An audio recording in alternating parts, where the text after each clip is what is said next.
একটা দল তাই সংকটকে আরো গভীর সংকট। যখন আমরা সবাই মিলে ওই সংস্কারের সনদ সই করলাম পার্লামেন্টের সামনে 17ই অক্টোবর, এবং কতগুলো অনেক বিষয়ে একমত হয়ে গেলাম, সই করলাম, যারা শোনার চেষ্টা করলাম বলে প্রপোর্শনাল রিপ্রেজেন্টেশন, ইংরেজি শব্দ। আমরা যে বাংলাটা বলো, ইংরেজি বুঝি না, ইংরেজি বাংলাটা বলো আনুপাতিক প্রতিনিধিত্ব। আরো কঠিন বোঝেন আনুপাতিক প্রতিনিধিত্ব কি বোঝেন নাকি আপনারা? যে জিনিসটা বাংলাদেশের মানুষ বোঝে না, ওই জিনিসটা কানের মধ্যে চাপা দিচ্ছে ভাই, তার ইঙ্গিতে কেন আজকে গোলযোগ সৃষ্টি করতেছেন? আপনারা হঠাৎ করে লাফায় উঠছেন যে ক্ষমতায় যাবেন। এই দেশের মানুষ ধর্মপ্রিয় মানুষ, ধর্মকে ভালোবাসে, আল্লাহ নবীকে ভালোবাসে, বিশ্বাস করে, কিন্তু ধর্মান্ধ নয় এবং সাম্প্রদায়িক নয়। আজকে এই কথাগুলো মনে রেখে এখানে পাঠান। আপনি আর গত নির্বাচন হিসাব করে দেখেন কত পার্সেন্ট ভোট পেয়েছে জামাত ইসলাম? কত আপনি বলেন? 5%, 5-6%, তাই না? রাতারাতি দাম দিয়ে 51% হয়ে যাবেন, এইটা মনে করেন না।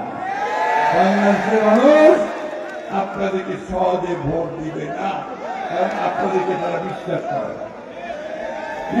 করে না।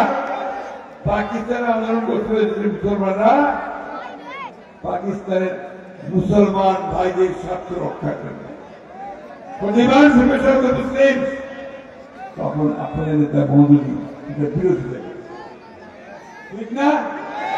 আজকে আবার 1971 সালে আমরা যে স্বাধীনতা যুদ্ধ করলাম পাকিস্তান থেকে বেরোয় আসার জন্য, তখন আমরা আপনারা শুধু বিরোধিতাই করেন নাই, ওই পাকিস্তান সেনাবাহিনী থেকে হাত তুলে গণহত্যা করেছে। কথা বলতে আমার কোনো দিন হয়, কারণ আমি একজন মুক্তিযোদ্ধা, আমি এই দেশের স্বাধীনতার জন্য যুদ্ধ করেছি। আজকে উল্টাপাল্টা আবল তাবল সোশ্যাল মিডিয়াতে কথা বলে আমাদেরকে মাথা নোয়াতে পারবেন না। আমি খুব পরিষ্কার করে বলতে চাই বন্ধুগণ, আমরা অবিলম্বে প্রধান উপদেষ্টা যে নির্বাচনের ঘোষণা দিয়েছেন 2024 সালের ফেব্রুয়ারি মাসের প্রথমার্ধে, এই নির্বাচন হতে হবে। এই নির্বাচনের কোন বিকল্প নাই। এই নির্বাচন দেরি হচ্ছে, বাংলাদেশ দুর্বল হয়ে, জনগণের সমর্থন ছাড়া কোন সরকারি সফলতার সঙ্গে দেশটা হতে পারে না। তাই আমরা খুব পরিষ্কার করে বলছি, আপনারা ভালো হয়ে যান, ভালো হয়ে যান। এই নির্বাচনে অংশগ্রহণের জন্য প্রস্তুতি অনেক আগে থেকে। কেন মানুষকে বোকা বানাচ্ছেন? আপনাদের যত বড় বড় বিলবোর্ড দেখলাম, আমি অন্য কোন দলের বড় বিলবোর্ড দেখলাম না। যত পোস্টার দেখলাম, অন্য কোন দলের এত পোস্টার দেখলাম না। তাহলে কেন মানুষকে বোকা বানাচ্ছেন?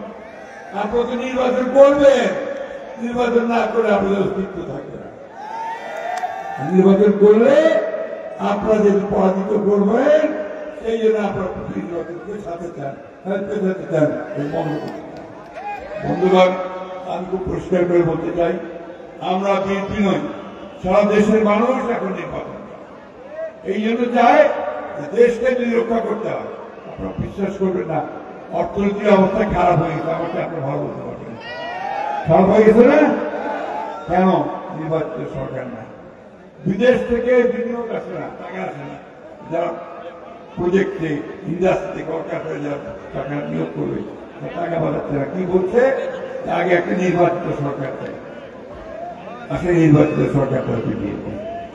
বিএনপিকে দেখতে চায় এখন আন্তর্জাতিক বিশ্ব এবং বাংলাদেশের মানুষ, এবং সেই জন্যই আমাদেরকে নির্বাচনের দিকে যেতে হবে। আমি বক্তব্য বাড়াবো না, আমি শুধু আপনাদের আবার আরেকটু অনুরোধ করতে চাই। 2001 সালের নির্বাচনে এই রাজশাহী গ্রেটার রাজশাহী ডিভিশনে রংপুর এবং রাজশাহী সহ আপনার ৭৭টা সিট বিএনপিকে দিয়েছে। এবার আরো বেশি যেন দিতে পারেন, সেইভাবে আপনারা প্রস্তুতি হন। আমাদের বয়স হয়ে গেছে, আমরা বেশি দিন পারব না। নতুন যে প্রজন্ম আছে, এই প্রজন্মকে তাদের একটা সত্যিকারী স্বাধীন সার্বভৌম বাংলাদেশ নির্মাণ করতে হবে।